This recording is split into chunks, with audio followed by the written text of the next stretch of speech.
4070车灯砖又名洗衣机。大家好，我是小酷，欢迎来到乐高零件的故事第一集。这个零件最初在1980年推出时，仅有几种基础的颜色，并且作为侧面悬挂车灯来使用，这也是车灯砖这个名字的由来。现如今，这个40多岁的零件已经在2300多款套装中出现过了，最主要的用途还是拿来当做车灯。开个玩笑，实际上在当时如果没有这个零件，现在所有的侧面拼搭技巧就不复存在了。这个零件第一次给乐高积木带来了侧面拼搭的思维，以便于我们能够制作出这些东西。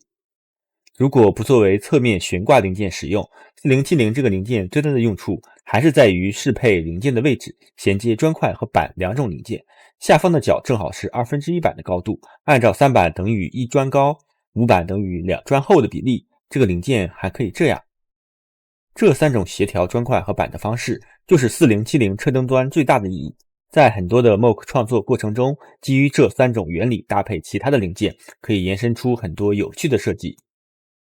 话说回来，至于为什么乐高资深玩家们会开玩笑的叫它洗衣机，难道它不就是像个洗衣机吗？我是小酷，我们下期节目见。